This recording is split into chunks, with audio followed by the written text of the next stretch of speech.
Today on Fuel Your Joy. The antidote to grieving every single time is what? It's connection, it's Mhm. community, and it's communication. And so when our heart is so hurting and we want not to talk to anyone in the world, to reach out to maybe one person with whom we feel safe is such a great way to begin. Just saying, hi, can you just listen and make that happen? Yeah. And Yes. then I believe that during the holidays, many times we feel obligated when families call us to show up and be happy when we're not. This is Fuel Your Joy with Michelle Joy Kramer. Wellness for busy people. Get quick, science backed strategies to eat well, move smarter, and support your body and mind in ways that actually fit your life.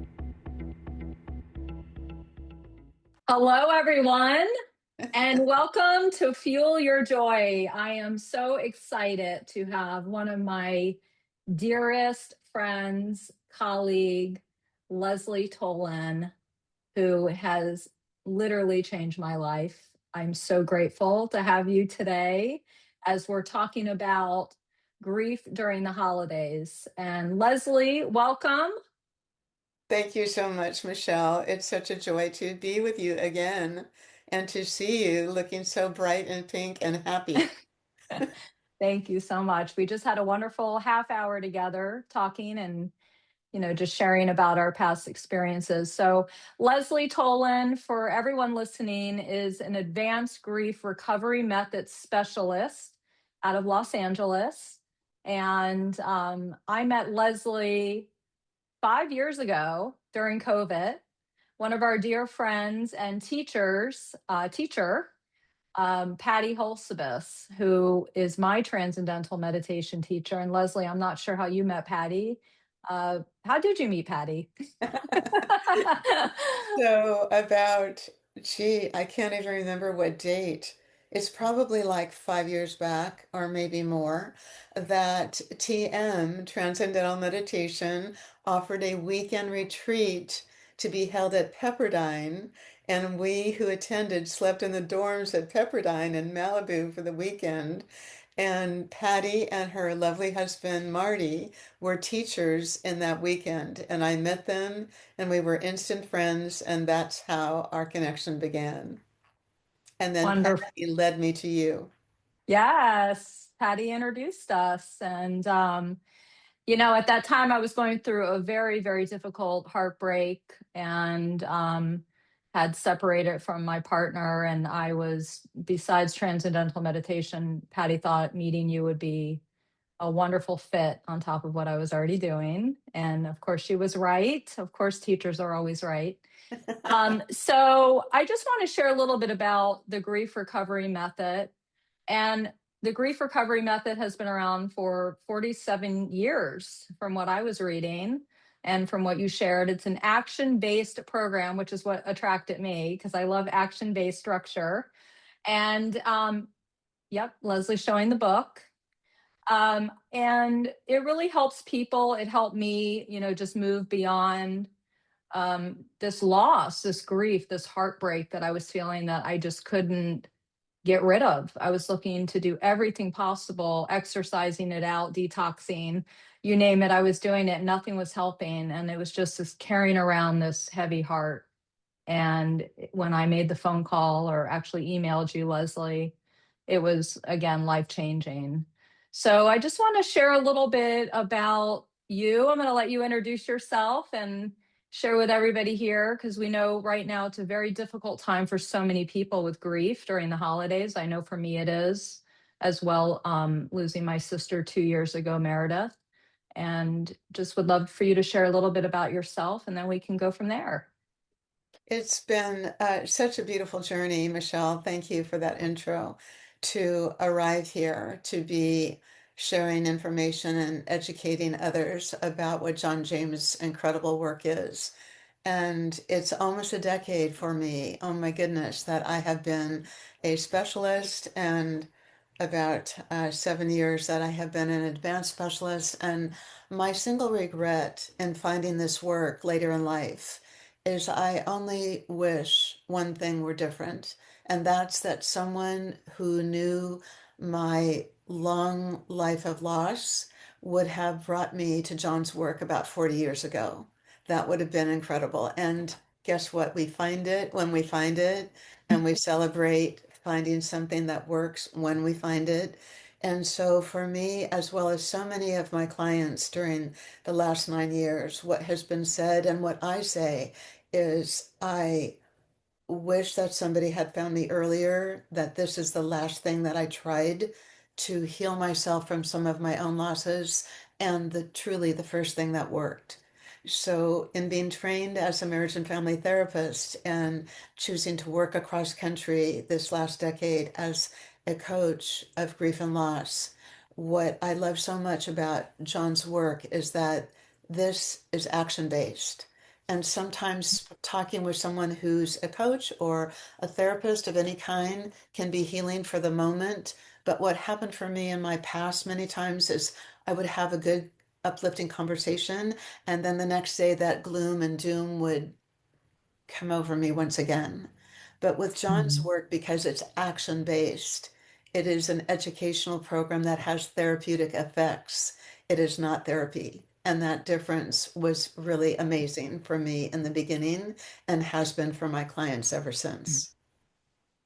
I agree with you, Leslie. Thank you for that.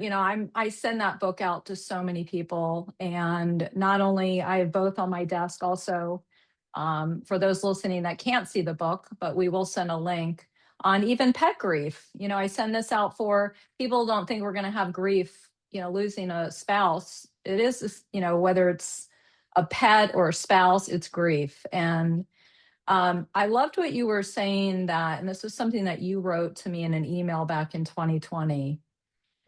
And this was from you. You said, grief recovery with this method changed my life, my heart, and my ability to be vulnerable.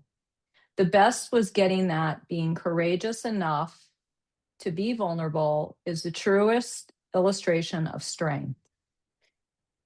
And so when I read that and I first met you before I even started working with you back in 2020, it really took courage for me to sign up with you. It did. Yes, it did.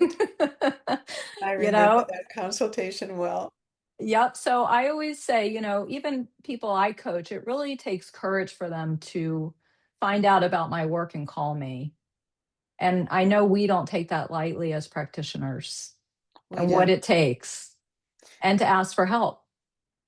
And so, if I may, Miss Michelle, when you said in introducing me that, yes, Miss Leslie and working together changed your life, what I would like to do for a moment is turn that around and say, yes, it's my honor to be a guide and to know this work as well as I know it today. However, it is your courage and your willingness to walk through the tears and heartache that was life changing for you. And it is 5 years later, it still chokes me up when I think about this for you because I know the courage that it took for you to find me and then begin to talk about it. And we had a humorous moment in the consult, and you may remember this because you were interviewing me to see how good this would be for your clients. That's right. That's right. And I think you said, what about for you? And I said, let me get back to you. Exactly. I forgot about that. That's funny. I remembered it well because it does take so much in this crazy, fast-paced Western culture of ours to look at what is important in looking into our heart. And so, for your listeners, whomever listens to this podcast, I would ask you to look in the mirror and ask yourself, listeners, what do you think in this very fast-paced Western culture of ours is the single most off-limits topic of conversation? What comes up for you in just listening to Michelle and me? Is it religion? Is it death? Is it divorce? Is it politics? What is it? Actually, it is what, Michelle? It's grief. It, It's I grief. was gonna I was gonna say sex and bowel movements because I'm a health coach. but And but for yes, you, those yes, those are sometimes very, very difficult for many people to address. However, in our fast-paced culture, where across our nation every day and every hour what we sell is Happy Meals from McDonald's. When we Mhm, have a loss and we're at work and somebody says, "How are you doing?" We say, "I'm fine." What does fine mhm. mean? In my world today, fine means two different things. It means feelings inside, never expressed. Or in the world of addiction recovery, in which I am so proud to make a difference, it means effed up, insecure, neurotic, and emotional, which is much more right on than the other. Yes. So as we're talking about this, can you share with us a little bit about your recovery, what you've gone through, just a little bit? Oh my goodness.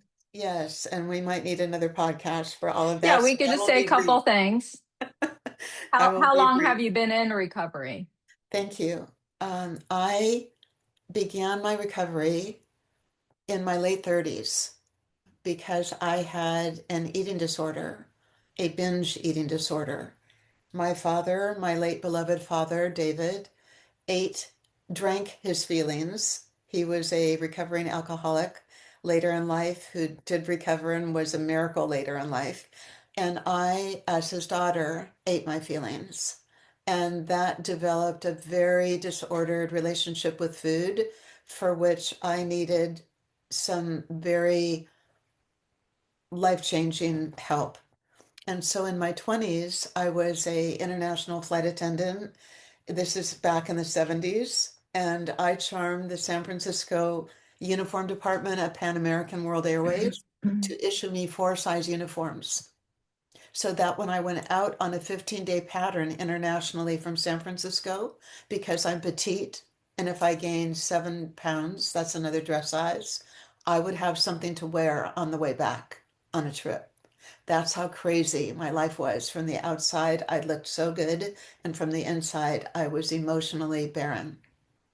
So my recovery began with OA, and then I began with adult children of alcoholic parents, my father, and then Al-Anon, and also sex and love addiction, because in my early years, I misplaced love with sex, and I needed to recover from that and just be choosing to be celibate for a long while.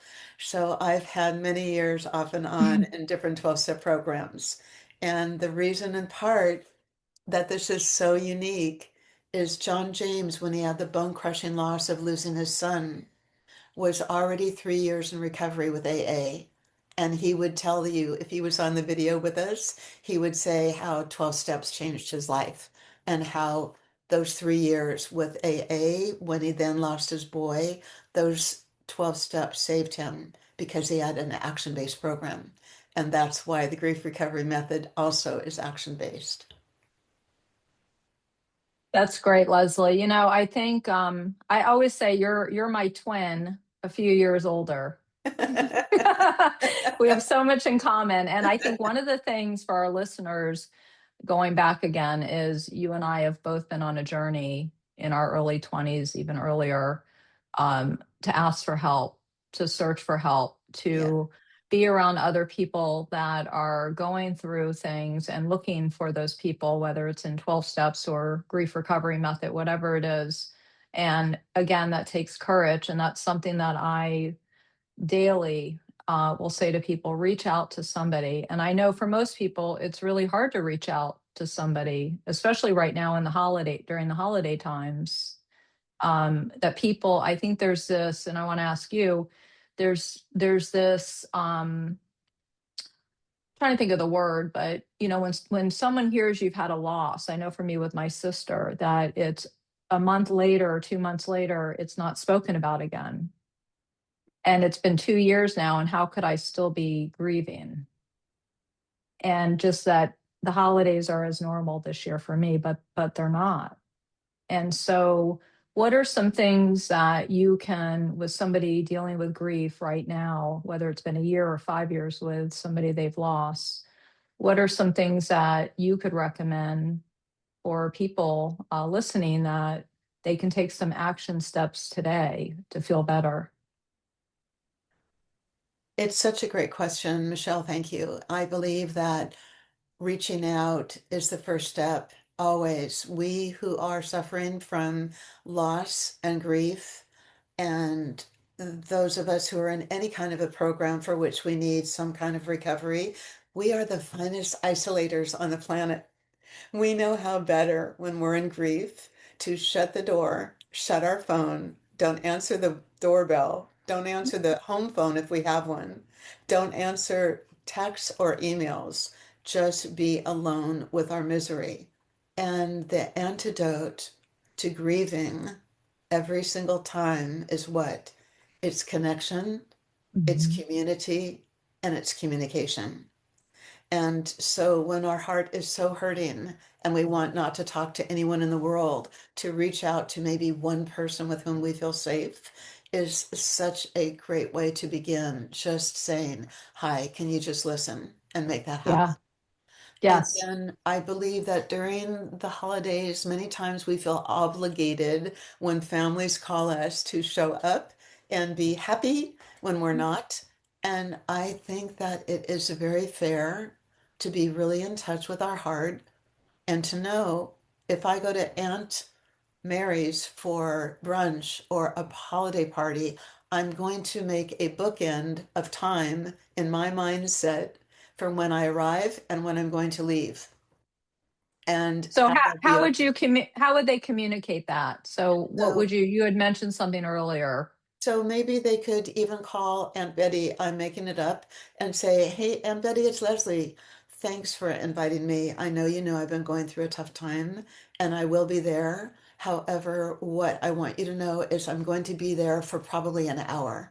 And that's really what I have to offer right now. And she might complain and say, oh, but honey, Uncle Henry's coming and the cousins are coming and they want to see you and la, la, la, la, la. Guess what? This is me time. When I'm grieving, I need to protect my heart. And the people around whom we feel the safest are those people we want to be with. Hmm. A mentor to me is an actor who 5 years back won his best Tony, first Tony, for his part, Andre de Shields. I think we shared this before, Michelle, in Hmm. AGRMS in Hadestown in New York. And he stood up to receive his first Tony. And one of the things he said that I want to quote is he said, this is one of his three cardinal rules for his sustainability and his longevity. He said, stand up and visit with people whose eyes light up when they see you coming, period. Mm. And if they don't, if what that comes up for them about Michelle is, oh, Michelle, she's beautiful and she's slender and I feel horrible about myself and I don't want her to see me and la la la la la, all this craziness that goes in our head, guess what? We need to just take a breath and show up in a way that is right for us. And if being at a party for 45 minutes is the best we can do, then that's graciously the way we're going to say hello and bye. Yes, and I think too, Leslie, as you're saying this for our audience, and I know for myself, and you've experienced this, that and it's still okay to show up and not feel great. It's still okay. It's okay to not. I know for me, I never really felt like I was in my body. Just I was there, I showed up just to do a new habit than to be alone and be by Yes, myself. And yes, so I think people, I hear this a lot in my practice is that even myself, for me to say, I'm going to wait till I feel good to be around people. yes, because that might be a long time. A long time. A long time. That could be years at a So, time. and people have said, how have you gotten through the grief of your sister? And I said, thank God for my practice. My clients have helped me get through it, because I'm showing up. I got to show up. And so to show up and just be real, it's been a very different connection with the last 15 years of my practice. Being with my clients over the last 2 years, knowing my sister passed away, and just being able to keep showing up, even if I'm uncomfortable. And so, as we're talking about this, I want to go back for a minute just because we had talked about we can be here for 10 hours together. We could be. We love each other. So let's talk about, for me, I know during the program working with you and then continuing working the book, because I love the workbook, um, the Grief Recovery Handbook. So let's talk a little bit about STIRBs. I want everyone to hear about this because this was another big moment for me to learn about. Like you mentioned with food, I've always had food issues as bulimic as well when I was in college. And, I always went to food or workaholic or exercise. Those are my three things because I love all of it, all of them. And so let's talk a little bit. Tell everybody about STIRBs and what to look for and share what that is. So thank you, Michelle. STIRBS is an acronym that John James made up. And the STERBS stands for short-term energy relieving behaviors, which across our nation that is what we can call overworking, retail therapy, gambling, working too hard, working too long, drugs, alcohol, sex with the wrong person again and again, all that we engage in so that we don't feel our feelings. When we go on automatic pilot and we say, I just need to go to the casino for one night only, and boom, this person shows up in the casino who has a gambling issue and he's lost 500 grand. How often does this happen? Across our nation, it happens every day. And so finding out what we are doing that's a distraction for how we truly feel is sometimes requiring us to take a deep dive and to look in our heart and our life at our actions and see what am I doing or being right now that's distracting me from really feeling what I'm walking through. And if I've just had a loss, but what I'm engaging in are 4 hours at the gym rather than just one because I want to not feel my feelings of hurt and heartache, it's better to take a closer look at that and begin to realize that we have something that's out of our control and becomes an obsession so that we don't feel what really is going on beneath it. Okay. And then let's say I say, okay, I realize I'm spending 4 hours at the gym. Now what? What do I do? What do I do about it? As I'm sure listeners are going, yeah, I do shopping, yeah, I do sex, whatever, whatever. So So the what would first you the first step to any kind of change is what? Awareness. It's Mhm. awareness that we have an issue. And then the next step is to look in our heart with someone usually who's a coach or a best friend or someone who's going to call us on our stuff and not just go, oh yeah, whatever, Michelle. No, someone who loves you dearly is going to help you look at what the reality check is. And if the Mhm. reality check has been that you're disappearing from the friendship because you're 4 hours at the gym because your beloved sister passed and you don't want to deal with those feelings, that's something to take a moment and a deep breath or five and look at and say, do I want to handle this in a different way? And if I do, what are the ways in which I can? And this isn't always the answer because this is a very deep dive, like you know, and you Mhm. experience. And the courage to walk through this is immense. And Mhm. the what that's been so that has happened for me in the aftermath of working with so many clients about so many different types of loss, because you and I have talked about this too, that there are more than 40 types of loss we can experience in a lifetime. What do we Name do with that? name three. What would be three losses for people besides just someone passing away? What would be one They or might two or three? they might have a death, not in someone leaving the planet. They might have a death of a friendship, an estrangement. Think of, let me say this to listeners who are listening to Michelle and me have this conversation that's so important.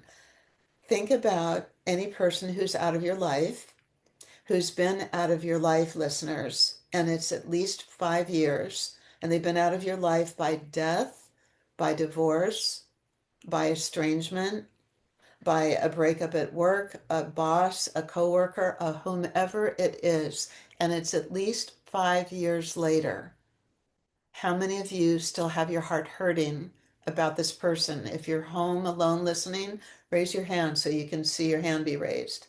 And thank you for your honesty and keep your hand up, listeners. Mhm. If it's 10 years that you've been still hurting about this person, yeah, sometimes it can be that long.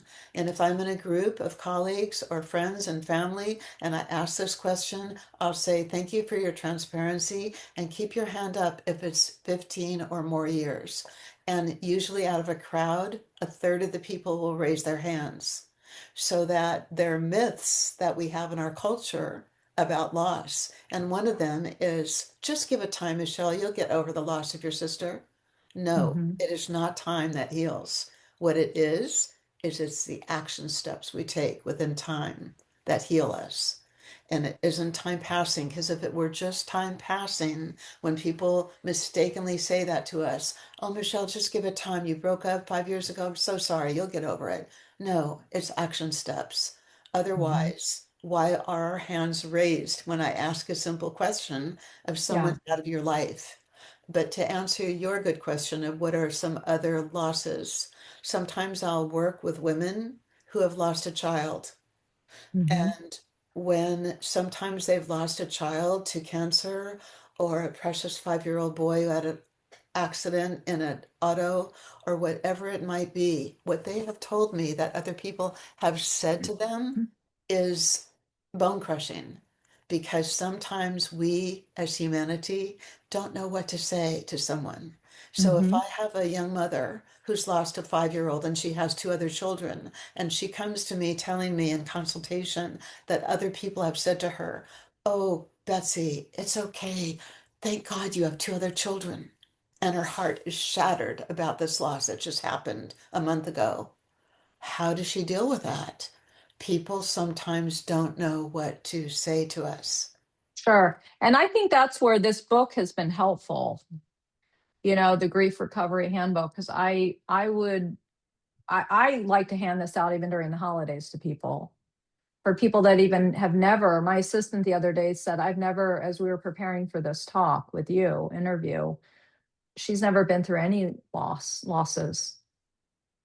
And so for someone who hasn't been through loss like this, it's great for someone to read the handbook to know how to work with someone like me who's lost somebody Yes, or what to say, or or what to say. what to Yes. say. And sometimes what I'll ask in a crowd as well is I'll say, how many of you, please hold up your hand, have ever had any kind of a loss, whether it's a death, a divorce, it's someone that you have an estrangement with, a girlfriend, a boyfriend, whomever, and somebody you thought would be there for you instead has ghosted you, and hands are Mhm. raised.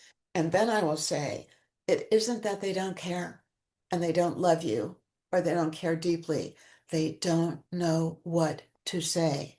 And what Yeah. comes up for them in not knowing what to say is shame and not knowing what to say. And so Mm-hmm. rather than come to you and say, you know what, Michelle, I heard what happened with your sister. I don't even have the words, honey. I don't know what to say to you, but I want you to know I love you and I'm here. And anytime you need me 24/7, please call me. That's what there is to say. But because Yes. people feel uncomfortable saying, I don't know what to do or say, they say nothing instead sometimes. Yes. And something you taught me, I do this with my 97-year-old grandma, Doris. And I Same call her birthday. yeah, same birthday, Gemini like you. Um, I call her every day, my grandmother. Beautiful. And something that you taught me is every time I go to see her, a couple times a month, I will say to her, let's talk about Papa. They were married, 70 years, and no one brings it up. And I constantly bring it up. I remember you saying that the more that you share about your loss with people still, whether it's been 5 years, 50 years, and talk about it with people that that have had a loss, it's wonderful. It's a wonderful feeling. Her face lights up Exactly. that I'm bringing it up and not mentioning him, And not and what shying away. Yes. exactly. So Yeah. that's been very helpful. Yes. So I know we're coming up. We didn't even we we haven't covered anything. But another time I would like to go a little bit into the relationship graph, the lost history graph. These were things, again, that are in the handbook, but working with you, that were wonderful activities for, especially the lost history graph, for people to do the exercise that are listening in this book of being able to see just how much loss we have all had in our life, even if we think we haven't, the littlest things. And that was a wonderful activity, to do. But I want to thank you. And for all of our listeners, and I'll, Leslie, let you say something. I just want to say that um, Leslie and I both have been through a lot of loss, a lot of grief. And that's why we do what we do. And in our profession, being there to support others from the experiences we've gone through personally. And I just want to say to all the listeners, whoever's in pain, going through grief, that it's okay. And something that you said, Leslie, about really getting in communication with one person in your life to say, I'm not okay. Can you just listen? I want to share and I want to cry. Exactly. I would like to invite the listeners, if anyone is interested in a deeper dive, on my website, which is simple lesleighjtolin.com. There are downloadable, some excellent information for you to have just to pro bono read more about grief and loss, and to know that if you have any interest for a deeper dive into the 7-week educational program that I teach, please connect with me to have a pro bono half hour just to hear more about it as it would apply to you and your circumstance very personally. It would be my honor. Thank you, Leslie. You're And welcome. thank you, everyone, for listening in. And stay tuned for another Fuel Your Joy podcast next month. And wish everyone a wonderful, beautiful, happy holiday and heartfelt new year. Thank you. Namaste. Namaste. You've been listening to Fuel Your Joy. Subscribe for simple, on the go wellness tips that help you stay energized, focused, and feeling great.